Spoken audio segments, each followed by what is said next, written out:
Chetan Sharma ji, south Africa से। राधे राधे। महाराज जी, मैं south Africa में एक कंपनी में अकाउंटेंट का कार्य कर रहा हूँ। वहाँ मैं अकेला रहने के कारण तथा सही गलत का ज्ञान न होने के कारण मुझ में अहंकार की भावना आ गई है, जिसके कारण जाने अनजाने में मेरे माता पिता का अपमान कर देता हूँ। मेरे माता पिता ने आपको गुरु रूप में स्वीकार किया हुआ है। उन्होंने आपके वीडियो मेरे पास भेजे, जिन्हें सुनकर मेरे द्वारा किए गए माता पिता के अपमान को सोच सोचकर अभी ग्लानि सी हो रही है, जिससे मेरा मन अस्थिर है। महाराज जी, अरे वो तो प्रायश्चित हो गया, जैसे हृदय में जलन हुई ना तो वो पाप कट गया। अगर अभी माता पिता उपस्थित हैं तो उनकी सेवा कैसे भी बने अब कर लो, अब चूक ना करो। वो भगवान है। मातृदेवो भव पितृदेवो भव। हम आपको अपने पिता की बात बता रहे हैं। हमारे पिता जिस दिन हम भागे उसके 3 दिन बाद हमको पकड़ा गया। खोजबीन सब शुरू हुई तो 3 दिन बाद पकड़ा गया कि एक गोरा लड़का है वहां जंगल में देवी के मंदिर में रह रहा है। तो पहले बड़े भाई आए तो उनको तो कठोर शब्दों से कह के, बहुत विवेक प्रवीण था, बचपन में भी बहुत विवेक प्रवीण था। मतलब प्रवीण ना होता तो संसार की यात्रा काटते हुए भगवान ऐसे कैसे लाते। तो जब पिताजी आए तब हम मिल गए, क्योंकि वो एक कठोर स्वभाव के और बहुत धर्मात्मा पुरुष थे। उनकी हम आंखों में कभी आंसू नहीं देखा। बहुत ही दृढ़, सर्दी गर्मी भूख प्यास सब बर्दाश्त करके संतों की सेवा करना। गृहस्थ एकदम किसान आदमी ऐसे। तो जब वो आए तो हमारे मन में आया कि मारेंगे अगर हम आंख खोलेंगे, बात करेंगे तो उत्तर हमारा मानेंगे नहीं है, और इनकी हम अवहेलना कर नहीं सकते। तो आंख मूंद के बैठ गए। जो ही देखा पिताजी आ रहे सो आंख मूंद के बैठ। वो नजदीक आए अपने स्वभावश, उठ खड़ा हो। नहीं खड़े हुए। खड़ा हो, नहीं खड़े। तीसरी बार का आप खड़ा हो जा तो हमें लगा डंडा पड़ेगा चौथी बार। तो खड़े हो गए, बच्चे ही थे, खड़े हो गए। तो चाचा जी वगैरह उनको बड़े भैया कहते थे, तो हम भी पिताजी नहीं कहते थे, हम भी बड़े भैया कहते थे। तो हम कहा बड़े भैया आपसे एक प्रार्थना करें। उनका बताओ।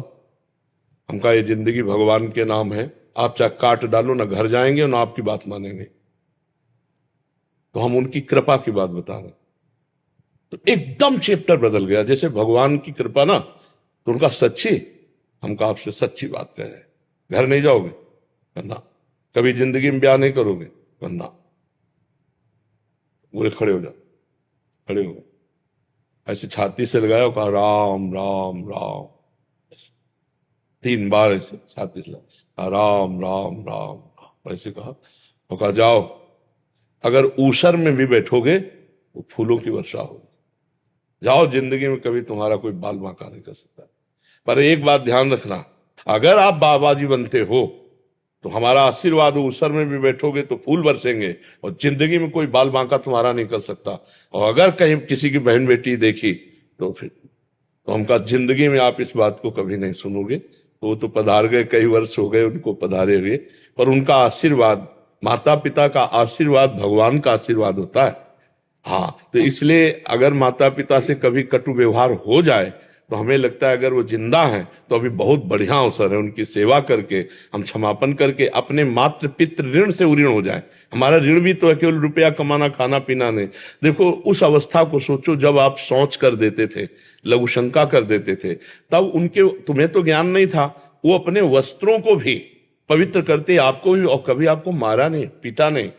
जब आप अबोध अवस्था में थे, अब आप बोधवान हुए तो आप उनको कट वचन बोले, अगर उनकी सेवा ना करें। देखो बूढ़े माता पिता, ऐसी स्थिति आ जाती है कि उठना मुश्किल होता है, अपनी सेवा करना मुश्किल होता है। अच्छा, स्वभाव में चिड़चिड़ापन आ जाता है। आप लाख सेवा करोगे, दूसरा कोई आएगा तो आपकी वो निंदा करेंगे कि कुछ सेवा नहीं करता, फिर भी आपको बुरा नहीं मानना उनकी सेवा। अगर ऐसा कर ले गए तो मातृदेवो भव पितृदेवो भव, माता पिता का आशीर्वाद भगवान से मिला सकता है। भगवान से, माता पिता साक्षात भगवान ही है, सब में भगवान। माता पिता तो मातृ, शास्त्र कहता है, हमारा उपनिषद कहता है मातृदेवो भव पितृदेवो भव। तो आप माता पिता की आराधना करो। जो गलती हो गई है उसका तुम्हें ताप हुआ, इसलिए क्षमापन हो गया है। और जहां तक हो सके अर्थ प्रधान बुद्धि ना रखो, धर्म प्रधान बुद्धि रखो। पहले धर्म है, फिर अर्थ है, फिर काम है, फिर मोक्ष है। तो अर्थ भी कमाओ।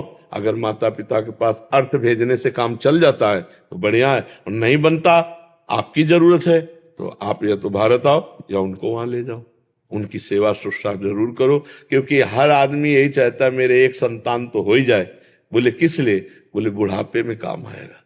नहीं आता है कि बुढ़ापे की लकड़ी तो है ना हमारे पास। और अब क्या होता है, नए नए बच्चे वृद्धाश्रम भेज दिए जो धन संपन्न है, और नहीं संपन्न तो घर से निकाल दिए। बड़ी अव्यवस्था वृद्धों की होती है।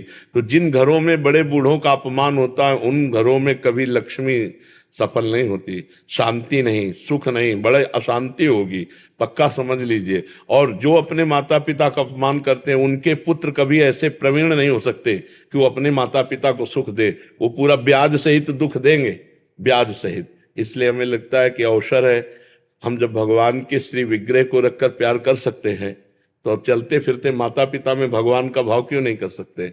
जरूर करना चाहिए। और आपको बताएं, माता का जैसा प्यार एक भगवान ही है जो दे दे, नहीं दूसरा कोई नहीं है, क्योंकि वो तो सब माताओं की माता है। नहीं तो दूसरा सृष्टि में कभी प्यार नहीं मिलता है। जो माता का प्यार होता है ना, जो माता अपने हृदय से लगा करके ना ऐसे ऐसे पुचकारती है ना, वो कहीं त्रिभुवन में नहीं मिलेगा आपको।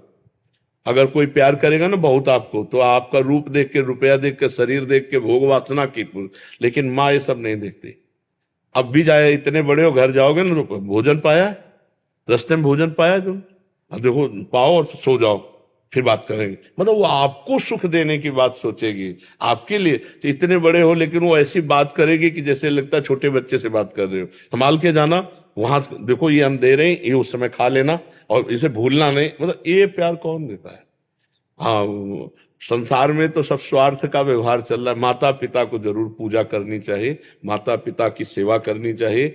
हम तो कहते हैं और भगवान विराजमान करो मत करो, माता पिता की आराधना कर लो, इसी से भगवान मिल जाएंगे, इसी से भगवान मिल जाएंगे।